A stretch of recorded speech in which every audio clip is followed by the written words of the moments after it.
Karı girdi. Karı girdi.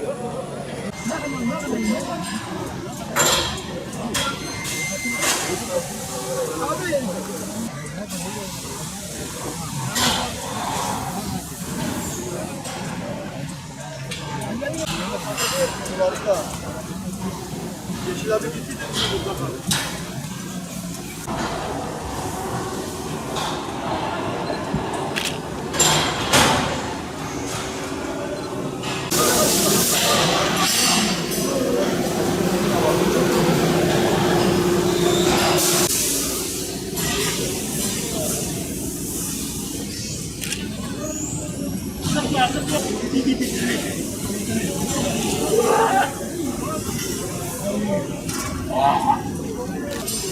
Nereye gideceksin?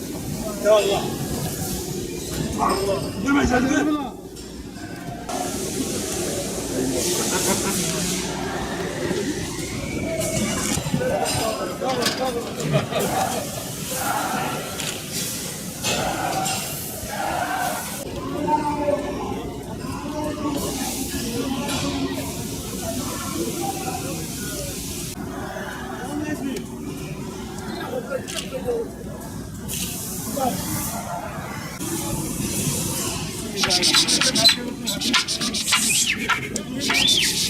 Sıkıştırmayacak yani. Acele de yani. Ya Allah, ya Allah, ya Allah. Hiç bırakma, hiç duana kal.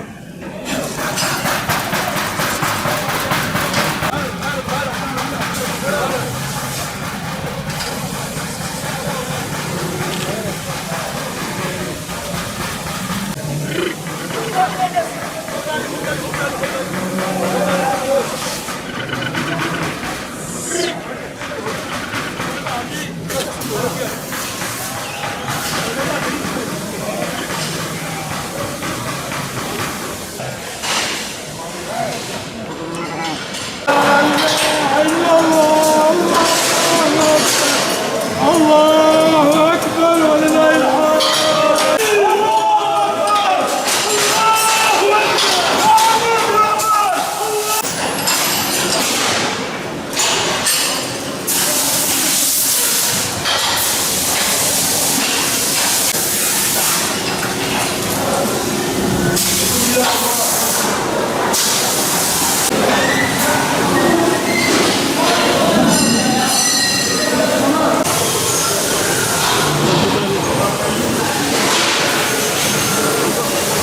Bismillahirrahmanirrahim.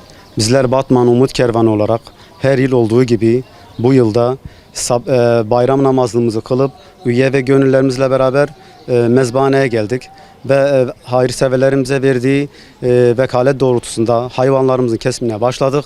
Bugün kesimlerimiz bittikten sonra hayvanlarımızı soğuk hava deposunda dinlendireceğiz. Yarın inşallah Allah'ın izniyle üye ve gönüllerimizle beraber kestiklerimiz hayvanları poşetleyip üye ve gönüllerimizle beraber bizde kayıtlı bulunan muhtaç ve yetim ailelere dağıtmaya başlayacağız.